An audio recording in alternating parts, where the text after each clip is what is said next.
Okay guys, it's been 2 months so far and I am about to let you guys catch up with what has been happening ever since the Barrio Arts Fest kind of situation that was going on in July. For those who don't know, just to recap, the Humboldt Park National Museum of Puerto Rican Arts and Culture, they organized this art fair sort of space opportunity for the artist community to show their work and sell their work. And of course I saw this opportunity and I went all the way in. And for more specific information about the address where the event was in, there's some more information in the video that I posted on the You're Invited playlist. You'll be able to see the Art Fair 2019. I want to thank y'all so much to subscribe and have been supporting me ever since day one, and I love y'all. Thank y'all so much for everything, and I see y'all who keep watching and y'all so religiously keep watching these. I mean, you kind of might as well subscribe.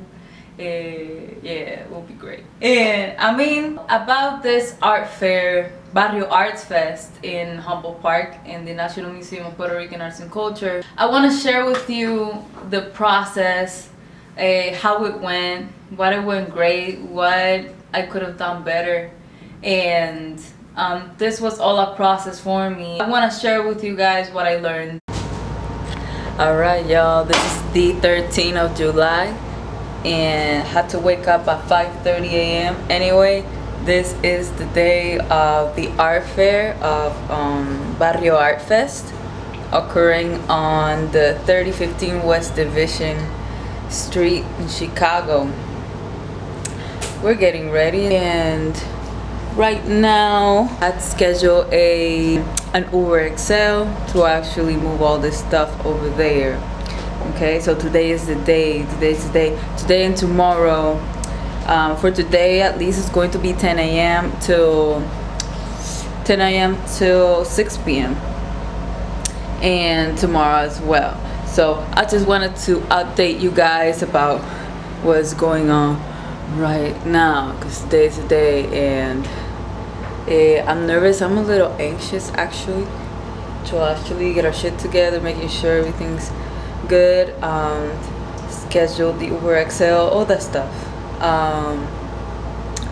So that's where we are at right now. I'm gonna show you guys real quick the overall sort of like equipment, everything, the like the prints and all the setup already like ready to go to get into the Uber and everything. So let me show y'all. So here is the setup. Okay, here we have here is the tent that we are sort of like taking with us just in case. Here is the square situation. Wait, I don't have this in out of focus, but you get the idea. And this is what you use. This is what you use to actually charge people, to charge the cards and all that. We got prints. We got some more prints. Okay. And we got some boxes up in here. Okay. This is for some more stuff that we are bringing. And you know, some mise-en-scene situation that we're actually bringing under the tent as well. And there's some more stuff in here. You know what I mean? Here's some more decorations and stuff. And we're taking this little table too. So wish us well in the situation. So now we're on our way there. So we still got a lot of work to do getting our stuff together. And yeah, we're on our way. We are on time. We just hope we got a good spot, and there's not a lot of people because this year there's a lot of Puerto Rican artist applicants happening, so and actually participating in the event and everything. So wish us luck. Me and David some luck. So we're on our way now. See y'all later. Alright, we're here We're setting up our tent right now. Okay. So we're setting up the situation right now. This how it looks like. Our tent. Now we're gonna set up the details, the little table. We're gonna set up the like all the decorations and stuff. So I'll let y'all know how it's going to look like. All right, y'all. So this is it. This is how it turned out. We are really happy of how it turned out because the point of this experience is to make an art fair experience a kind of situation, bringing it into a gallery alternative where people can sort of sit down here and have a different approach to what art fairs are, besides just having a table, you know, and people can only interact with the table and that's it. But the idea here is that you can also just enter, right, and actually look at the pieces and so on. Okay, and this was a surprise as well. These are additional pieces that I did as well. We'll talk about that later. But here, this is the idea, to actually have an experience, gallery-like experience, where people can sit down and have the alternative to take a look at this view.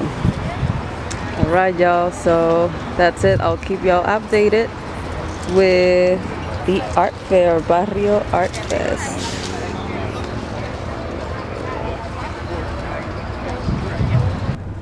Hey guys, this is day 2 of the Barrio Art Fest event.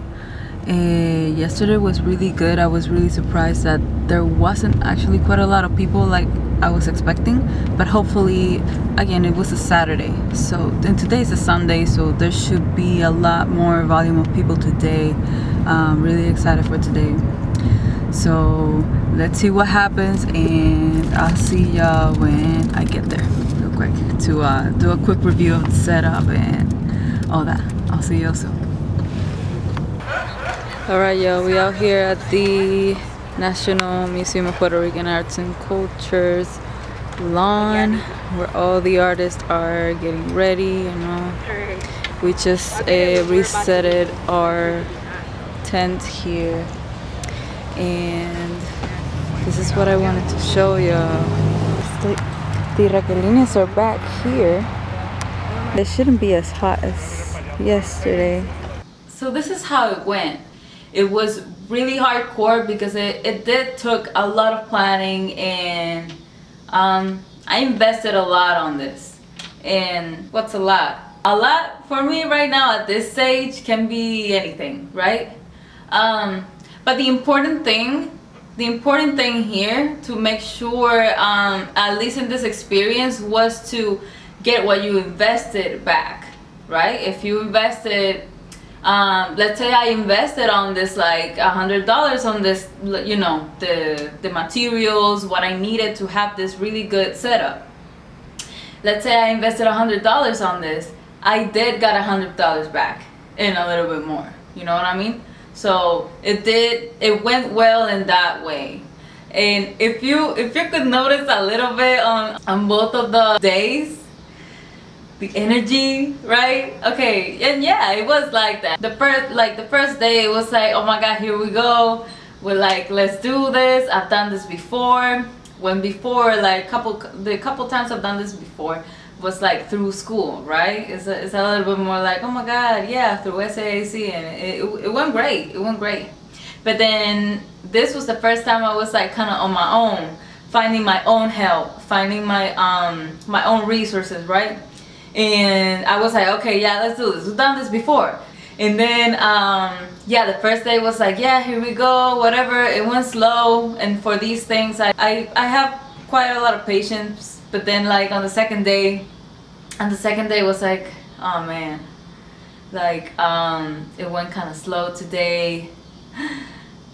What if I don't get everything I invested back, you know what I mean? And in those sort of situations, it went a little like that in terms of energy. But then I had to change some things. The second day I brought the temporary tattoos, for example. So those kind of things, I had to remain open of tweaking some things, changing some things, even though in your head is like, oh, you gotta be consistent, right?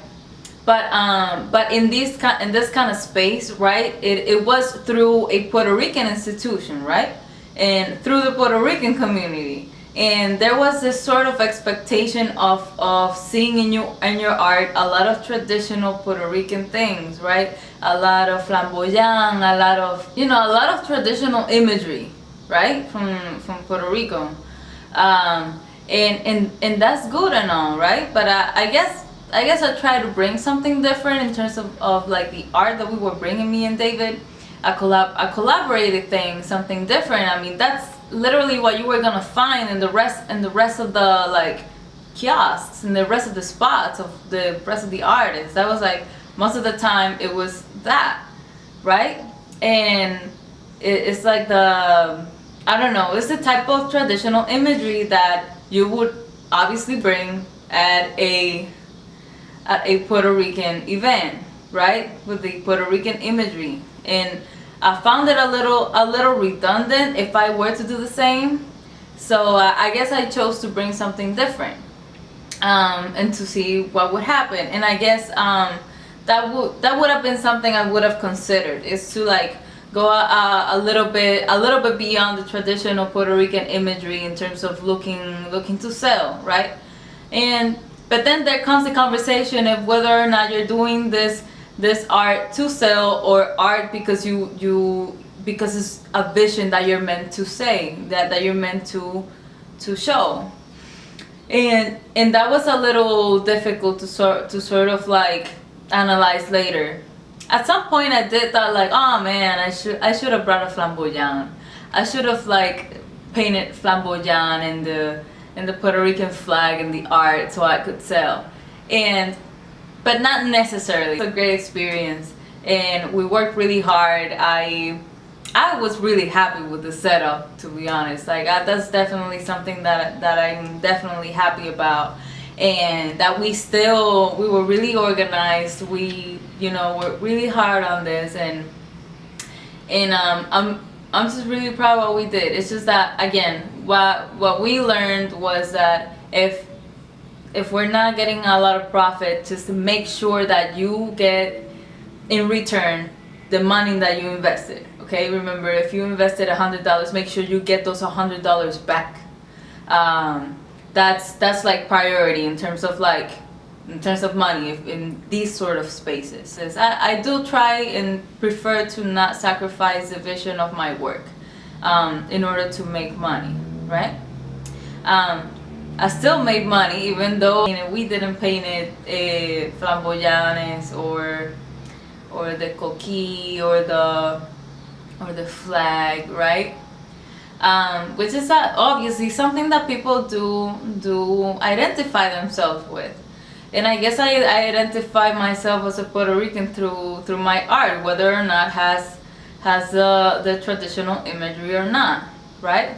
But that's a different video, you know what I mean? Some really distinguished people buying our work, so we're really happy about that in this like collaborated series of La Mujer Turquesa. I'll put it on the description box so you guys can kind of see what I was selling, what we were selling at the art fair. Another thing too about this is that traditionally on art fairs, it's like you have your tent and then you have the table, and it's like, as an artist, you're the artist, here's the table, and then here's the customer. There's like that format has been very highly repeated for I don't know for how long. And like, I mean, that's standard. I've done it before.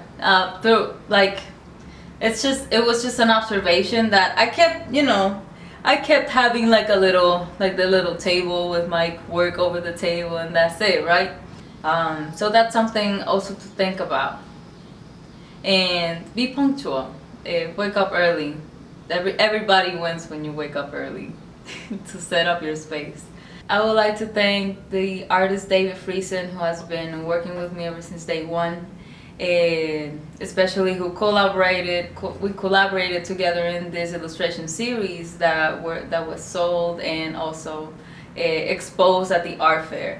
I wanna do a special thanks for the David Friesen. I'd like to really thank my family out there. If y'all are watching, if y'all subscribe, not subscribe, I still see y'all. I wanna thank y'all so much for still supporting me and believing in the arts and believing in me. I would like to thank the National Museum of Puerto Rican Arts and Culture. I want to thank y'all. I want to thank the museum so much for bringing these kind of opportunities to the artist community. And I hope y'all have fun with this video and at the same time sort of learned with me this whole process.